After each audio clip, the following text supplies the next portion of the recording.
Hai, kali ini kita belajar tentang bayi baru lahir dan balita.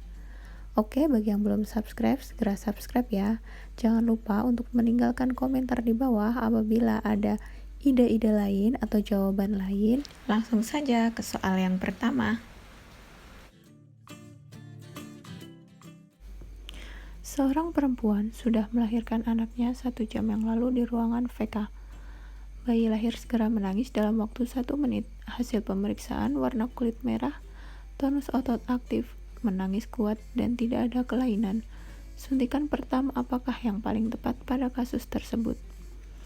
A. BCG, B. Vitamin K, C. DPT1, D. Polio, atau E. HB0. Jawabannya adalah B. Vitamin K untuk mencegah perdarahan, kemudian baru HB0 setelah 1 jam diberikan vitamin K. Seorang perempuan sedang melahirkan anak kedua di rumah sakit. Bayi lahir tidak segera menangis dalam waktu 1 menit. Hasil pemeriksaan warna kulit pucat, tonus otot lemah, tidak menangis. Apakah intervensi pertama yang paling tepat pada kasus tersebut? A. Keringkan, B. Resusitasi, C. Hangatkan, D. Rangsang taktil, E. Berikan oksigen.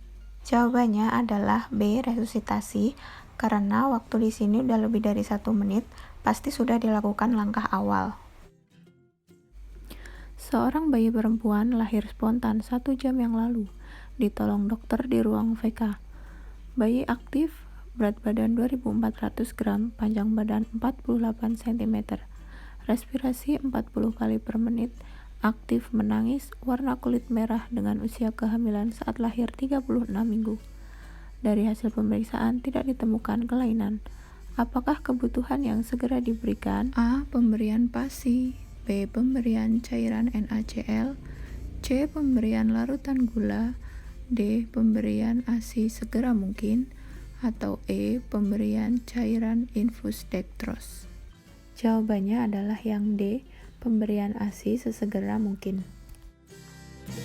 Soal berikutnya, seorang bayi laki-laki berusia 1 hari lahir di rumah sakit. Bayi tampak gelisah. Hasil pemeriksaan fisik pada kepala terdapat benjolan terasa lembut yang melewati batas sutura, dan TTV dalam batas normal. Apakah yang dialami oleh bayi tersebut? A. Ancephalus, B. Hydrocephalus, C. Cephalhematom, D. Kaput suksadenum, atau E. Perdarahan intrakranial. Jawabannya adalah yang D. Kaput suksadenum. Nah, di tabel ini bisa dilihat perbedaan antara kaput dan cephalhematom. Lunak dan tidak berfluktuasi, melewati batas sutura, bisa hilang dalam beberapa jam atau hari. Itu yang merupakan ciri-ciri dari kaput suksadenum. Seorang bayi perempuan lahir 6 jam yang lalu di ruang VK rumah sakit dengan berat badan 3.000 gram dan panjang badan 49 cm. Bayi rewel dan tidak mau menyusu, sering gumoh, lalu dilakukan pemeriksaan fisik. Terdapat celah pada palatum dan TTV dalam batas normal. Apakah diagnosa yang paling tepat pada kasus tersebut?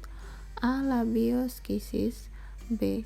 Genatoskisis, C. Palatoskisis, D. Atresia ani, atau E. Atresia esophagus. Jawabannya adalah palatoskisis. Sudah jelas ya teman-teman, ada kata kuncinya yaitu palatum. Lanjut, soal berikutnya. Bayi lahir 3 hari yang lalu, dibawa ke rumah sakit karena tampak berwarna kekuningan. Hasil pemeriksaan laboratorium menunjukkan kadar bilirubin indirect 4,6 mg/sen, sedangkan kadar bilirubin direct 0,3 mg/sen. Apakah diagnosa kasus bayi tersebut? A. Hiperbilirubin, B. Hipobilirubin, C. Ikterus fisiologis, D. Ikterus patologis, atau E. Crank icterus. Jawabannya adalah yang C. Ikterus fisiologis. Di sini disebutkan kadar bilirubin direct 0,3 mg, sedangkan normalnya 0 sampai 0,3 mg. Dan kadar bilirubin indirectnya 4,6 mg atau kurang dari 5. Biasanya bayi yang mengidap ikterus itu lebih dari 5 mg. Dan di sini ikterusnya timbul pada hari ketiga. Jadi jawaban yang paling tepat yaitu ikterus fisiologis. Soal berikutnya, seorang bayi lahir 2 jam yang lalu dengan cara vakum ekstrasi. Sedang dilakukan pemeriksaan fisik pada bagian kepala dan didapatkan data-data bentuk kepala normal, ubun-ubun datar. Apakah data selanjutnya yang penting dikaji dari bagian kepala?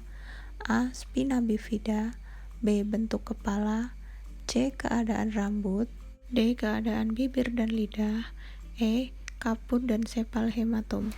Jawabannya adalah yang E. Kaput dan sepal hematom.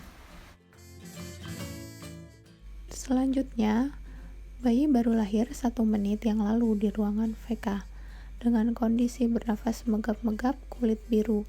Setelah dilakukan resusitasi selama 2 menit, bayi masih bernafas megap-megap. Apakah tindakan bidan yang sesuai dengan kasus di atas? A. Rujuk, B. Kolaborasi, C. Melakukan inisiasi menyusu dini, D. Melakukan pemantauan pada bayi baru lahir, E. Melakukan perawatan pada bayi baru lahir normal. Jawabannya adalah D. Melakukan pemantauan pada bayi baru lahir.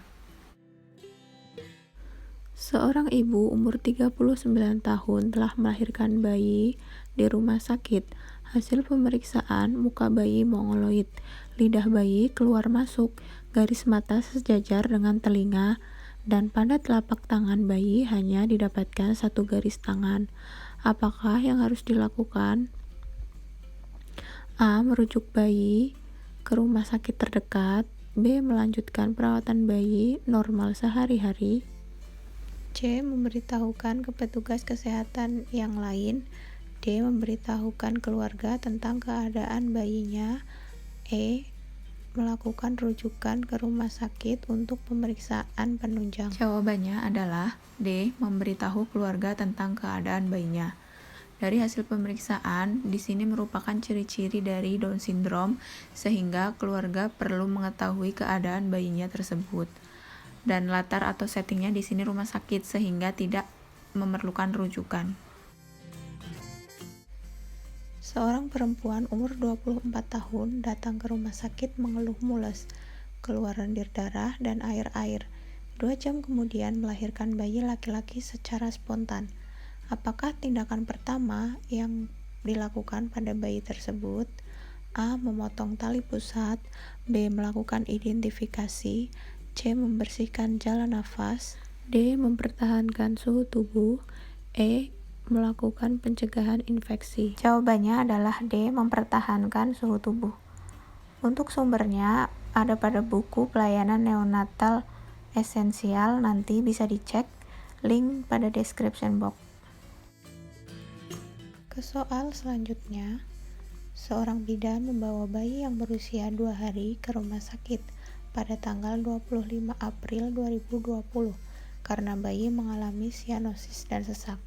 Dari kasus di atas, sistem rujukan yang dilakukan bersifat A. Linear, B. Vertikal, C. Setara, D. Horizontal, E. Searah. Jawabannya adalah yang B. Rujukan vertikal. Terima kasih teman-teman sudah menonton videonya hingga akhir.